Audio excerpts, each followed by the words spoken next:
Tere siis minu poolt. Mina olen Berit Kirkmann, töötan Riigi Infosüsteemi Ametis ja minu põhiliseks valdkonnaks on siis küberkaitse. Räägin teile täna veidi riigi vaatest, kuidas me kaitseme meie teenusosutajaid ja läbi selle, kuidas me kaitseme ka kõikide inimeste terviseandmeid. Ja siis minu esitluse teise pooles siis ma annan teile ka mõned näpunäited, et kuidas te saaksite kõik ise enda andmeid kaitsta.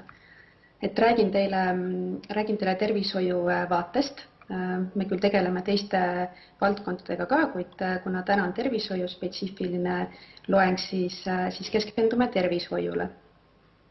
Nüüd kõigepealt siis, mida me Riigi Infosüsteemi Ametis teeme. Meie põhilisteks valdkondadeks on e-riigi kesksed teenused, et siia alla kuuluvad XD teenus.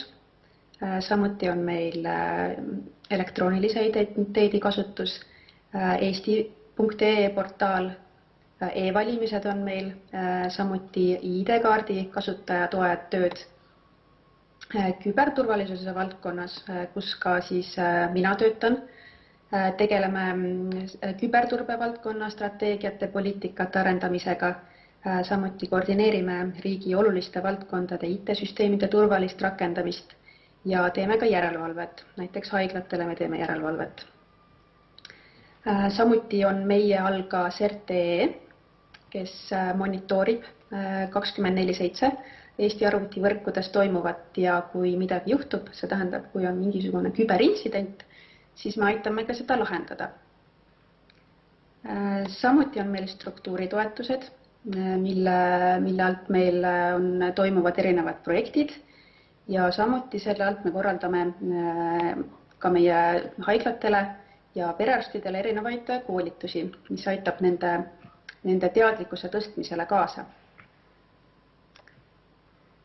Nii, aga millega me siis küberkaitse valdkonnas täpsemalt tegeleme? Toon teile siin mõned näited, nii värskemad kui ka esimene on natukene paari aasta tagune näide tervishoiust, mis siis võib juhtuda, kui me satume küberrünnaku või erinevate küberpettuste ohvriks.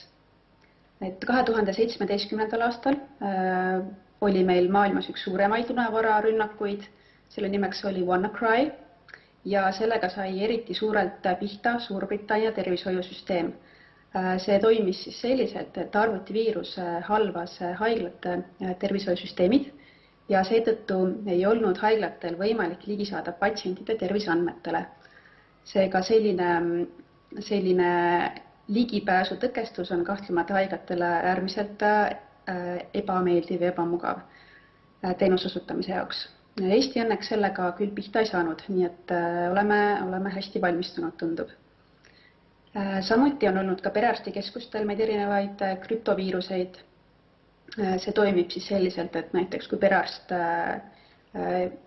klikib valele lingile näiteks, siis tema arvuti lukustatakse ja kõik andmed, seega ka ligipääs andmetele siis nii-öelda tõkestatakse ja see nende andmetele ligipääsu taastamise eest küsitakse siis raha. Samuti on erinevad arvepettused, mis koguvad järjest rohkem populaarsust. Eelmisel aastal näiteks see käis ka läbi uudistest, võib-olla mõni teist on ka lugenud, oli meil Ida-Tallinna Keskhaigla küberpettus. Et arvepettus siis toimub üldjuhul toimub selliselt, et küberkurjategijad saadavad välja näiteks e-kirja sõnumiga, et näiteks teie postkast on täis saanud ja selle tühjendamiseks tuleks minna näiteks sellele veebilehele, kus küsitakse paroole ja selle kaudu siis saavad pettuseks küberkurjategijad ligi meilikontodele, ärivestlustele. ITK puhul nüüd küll selline häkkimine jäeti ära ja otsustati läheneda hoopis avalikule rahvusvahelise hankele kontaktisikute kaudu. Ja siis tehti selliselt, et nii hanke võitnud Leedu firma kui ka ITK siis sai uutelt meiliaadressidelt kirjad ja sellega siis tõmmati neid mõlemaid haneks ja ITK siis maksis ekslikult petturitele ligi 10 000 eurot. Et selliseid arvepettuseid ja erinevaid pettuseid on tegelikult meil väga palju Me näeme neid igapäevaselt lausa. Ka on väga suured kahjud, mida kantakse, kui ekslikult või siis läbi nende krüptoviiruste kantakse küberpättidele raha. Et seetõttu on vaja olla pidevalt valvel, seda siis nii tervishoiuteenuse osutajatel kui ka igal inimesel ise. Ja mida me siis teenusosutajatega teeme? Meie fookuses on teenusosutajate koostöö, eelkõige ja kogukonna suurendamine. Tervishoiuteenuse osutajatega, näiteks haiglatega, on meil pidev koostöö. Me saame nendega kokku, me räägime nendega, samuti tervishoiuteenuse osutajad kindlasti tegelevad ise oma süsteemide kaitsega eelkõige. Ja meie turvalisuse olukord haiglate osas on meil hea. Nii et ei ole vaja karta, et teie andmed oleks kuidagi laakil. Nii et tublid haiglad on meil. Aga see nõuabki pidevat valvsust. Näiteks, mida meie teeme, on hoiame pidevalt silma peal kübermaailmas toimuval ja kui meile saab teatavaks näiteks turvanõrkustest infot, siis me alati teavitame, veendume, et need turvanõrkused on parandatud ja seeläbi siis ka vähendame seda riski, et meie tervishoiuteenuse osutajad küberrünnakute ohvriks langevad. Samuti me teeme õppusi koos haiglatega näiteks, korraldame koolitusi. Haiglad muidugi korraldavad ka ise koolitusi, et me aitame neid nii palju, kui me saame, nii palju, kui meil on ressurssi ja aitame siis tõsta ka kõikide töötajate teadlikkust. Et siin ongi see, et me mitte ainult ei tegele haigla IT-osakonnaga, vaid tegelikult peab tegelema ju ka kõikide töötajatega, nii arstidega kui tugipersonaliga, kõigiga. Samuti on meil erinevad kampaaniad ka avalikkusele, et viimane selline suurem kampaania oli meil Ole IT-vaatlik kampaania, et sellega võib-olla olete ka kokku puutunud, võib-olla olete näinud. Ja teadlikkuse tõstmine ja koolitused, sest miks me sellega siis kõige rohkem tegeleme, et nagu ka eelmises ettekannes Kristjan ütles, et kõige suurem risk ikkagi on see inimene.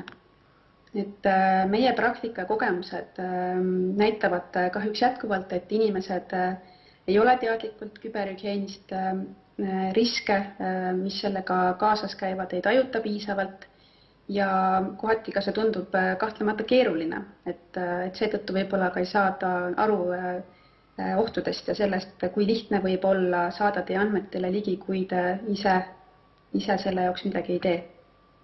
Seega ongi pidevalt vaja tuletada meelde, pidevalt värskendada oma teadmisi ja hoida need teadmisi ajakohasena. Nii, ja kui me jagame informatsiooni, näiteks kui me jagame haiglatega informatsiooni, siis läbi nende kogemuste, läbi teadmiste me saame luua selgema olukorra teadlikkuse, me saame näha ohte laiemalt ja sellega ka kaitsta kogukonda tervikut. Et me peame teadma, mis toimub ka meie teenusosutajate juures nii-öelda, et kui me ainult oma riigis infosüsteemi ametis oma ette nokitseksime, siis meil ei oleks võimalik päris eluga nii-öelda tegeleda, et seetõttu meil ongi väga oluline, et me saaksime üksteisega jagada informatsiooni ja saaksime üksteise kogemustest õppida. Kui me jagame informatsiooni, saame me aidata ka teistel paremini riskideks valmistuda, teha oma riskianalüüse paremini, oma taasteplaane korrigeerida paremini. Ja kui me oleme oma kursis oma riskide ja ohtudega, siis oleme me kahtlemata valmis paremini ja kiiremalt nendele ka reageerima. Et kogu see kogukonna tekkimine, kontaktide tekkimine, üksteise usaldamine, et see on väga-väga oluline meie jaoks. Nüüd siis ka mõned soovitused teile, kuidas nii-öelda igaüks ise saab aidata kaasa sellele, et meie kõigi privaatsus oleks kaitstud ja meie andmed ei läheks kuskile jalutama. Võib-olla esimene asi, mida teha, oleks kindlasti uuendada oma seadmeid alati, et kasutage alati kõige uuemat ja tarkvara ja kindlasti, kui te midagi alla laadite, siis kasutage selleks ametlikke lehti. Et tarkvara uuendused ongi selleks ju tegelikult mõeldud, et kui teie tarkvaras ilmneb mingisugune turvanõrkus, mille kaudu on võimalik saada näiteks teie seadmele mingit viisi ligi, siis need uuendused ongi tegelikult ju see, et see lapitakse ära. Nii et alati uuendage oma seadmeid. Ärge avage tundmatuid kirju, linke ja manuseid. Et kui teil tuleb ikkagi meil, mis on kahtlaselt e-maililt näiteks või on vigases näiteks eesti keeles või vigases inglise keeles, siis alati kontrollige üle, et vajadusel küsige, et kas sina, mu sõber, saatsid selle mulle või et mis link see on, et kõige lihtsam teie andmetele ligi saada ongi see, kui te ise klikite kuskile. Siis varukoopiaid. Juhul, kui näiteks teie arvuti nakatub krüptoviirusega, see tähendab seda, et teie ekraanile ilmub suur punane silt, et teie andmed on nüüd krüpteeritud ja selle tagasi saamiseks palun makske näiteks meile 1000 eurot või mis iganes summa.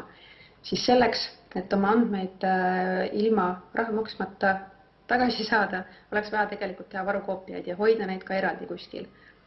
Ja see on sellepärast oluline, et kui teil need varukoopiaid ei ole või need asuvad samas võrgus, samas arvutis tähendab, siis ei pruugi neid andmeid teil võimalik olla taastada.